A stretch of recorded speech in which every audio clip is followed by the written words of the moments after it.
మీరు మీరు చూస్తున్నారు మా ఊరి అందాలు చూద్దాం రండి. ఈ రోజు గుడ్ ఫ్రైడే. మేము చర్చికెళ్తున్నాము. మా చర్చిలో జరిగే మొత్తం చూపిస్తామండి. ఫాస్ట్ ఫాస్ట్ కదండి. ఇప్పుడైతే చర్చికెళ్ళిపోతాం. ఈ రోజు మాది లేడీస్ ఫింగర్ చూపిస్తాను, చూడండి. తిన్న తర్వాత జరిగితే చూస్తారు. చూస్తూ ఉండండి, మాట్లాడాలి.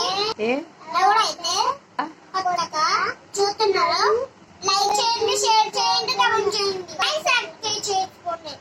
నా వీడియో అందరికీ చూడండి. ఇప్పుడైతే వీడియో గడిపిద్దాం. మాకది చూడండి.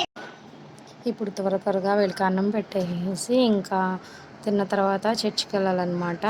అయితే ఇదిగో లేడీస్ ఫింగర్ అనమాట, కొత్తగా ట్రై చేశాను.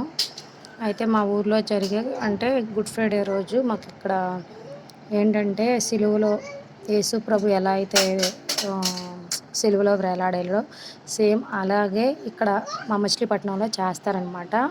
చూడండి, అది వస్తున్నారు కదా. అయితే మీకు చూపిస్తాను క్లారిటీగా. చూడండి, వీళ్ళందరూ కూడా కాళ్ళకి అంటే పాటించే వాళ్ళు పాటిస్తారనమాట. 40 రోజులు ఎవరైతే ఉపవాసాలు ఉంటారో వాళ్ళు చేస్తారనమాట.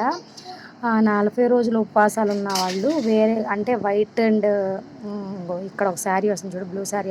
ఆవిడ కూడా చర్చికి సంబంధించిన ఆవిడే. అయితే ఇట్లా వస్తారనమాట, వైట్ అండ్ వైట్తో వస్తారు. అదే మెడలో బ్లూ టవల్ వేసుకుని ఆ వ్యాన్ మీద పైన ఒక అతను కూర్చున్నాడు కదా, చూడండి. అయితే యేసు ప్రభుని ఎలా అయితే సిలువలో వేసి వేలాడి తీసాడో సేమ్ అదే రీతిగా కొరడాలతో ఎలా కొడతారో అదే రీతిగా ఇప్పుడు వెనకాల ట్రాక్టర్ వస్తుంది కదా, చూపిస్తాను. కొంచెం దగ్గరికి వచ్చా క్లారిటీగా చూస్తారు, ఆగండి.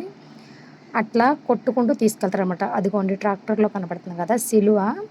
అయితే వాళ్ళందరూ అంటే అక్కడ ఎలా జరిగిందో అలాగే ఇక్కడ కొంచెం చూపిస్తారనమాట. అది బాగా అగ్గిగా ఉందన్నమాట, క్లారిటీగా చూపించాను. అదిగోండి చూడండి, మధ్యలో సిలువ కనపడుతుంది కదా. అయితే మళ్ళీ వెనకాల యేసు ప్రభుని సిలువ మీద పడుకోబెట్టినట్టు తీసుకొస్తారు చూడండి. అదిగోండి క్లారిటీగా కనిపిస్తుంది కదా, నలుగురు అట్లా పట్టుకుని వస్తున్నారు. అట్లా ఎవరైతే మాలేసుకుంటారో వాళ్ళే అలా పట్టుకుంటారు అన్నమాట. చూడండి, అదిగోండి వీళ్ళంతా కూడా ఇప్పుడు అదిగోండి ఇప్పుడు టైం వచ్చేసి 12:30 అయింది. బాగా అగ్గి, చాలా వరకు చెప్పులు వేసుకోరు అనమాట. అయితే సిలువలు పట్టుకుని వెళ్తున్నారు కదా. మా ఊర్లో ఇలా చేస్తారనమాట. మరి ప్రతి ఒక్క ఊర్లో ఎలాగో చేస్తారో చేయరో నాకైతే తెలియదు. మా మచిలీపట్నంలో మాత్రం ఇలా చేస్తారు. అట్లా తీసుకెళ్ళి మొత్తం మా ఏరియా ఎంతవరకు అయితే వెళ్ళాలో అంతవరకు తీసుకెళ్ళి అంతవరకు తిరిగి మరలా తిప్పి తీసుకొస్తారు. అయితే నేను తీసుకువెళ్ళడమే చూపించాను అనమాట. వీడియో మరీ లెంతీ అయితే బాగోదని. వీళ్ళందరూ కూడా చర్చికి సంబంధించిన వాళ్ళే. ప్రతి ఒక్కరూ కూడా ఆ ఆజ్ఞ ఏదైతే ఉందో దాన్ని పాటిస్తూ వెళ్తారనమాట. ఎవరైతే కొత్తగా చూస్తున్నారో వాళ్ళు చూడండి. అయితే ఇది వచ్చేసి ప్రతి సంవత్సరం గుడ్ ఫ్రైడే రోజు మా ఊర్లో ఇలా జరుగుద్ది అనమాట. అయితే అక్కడ వాళ్ళు చెప్పాలి అంటే ప్రార్థన చేసేటప్పుడు అది ఎండ అయినా వాన అయినా సరే ఏ ప్లేస్లో ఉంటే ఆ ప్లేస్లో మోకాలు దండేసేస్తారనమాట. అదిగో చూడండి, నేను చూపిస్తున్నాను, మళ్ళీ చూపిస్తాను ఆగండి.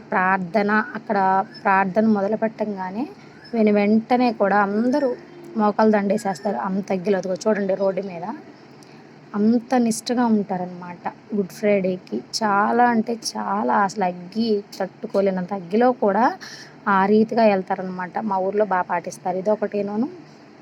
జనవరి 31 మేరీ మాత పండుగ అనమాట. అయితే ఈ వీడియో కొత్తగా చూస్తున్న వాళ్ళు ఎవరైతే లైక్ చేయండి, షేర్ చేయండి, కమెంట్ చేయండి, మా ఛానల్ని సబ్స్క్రైబ్ చేసుకోండి. Thank you for watching.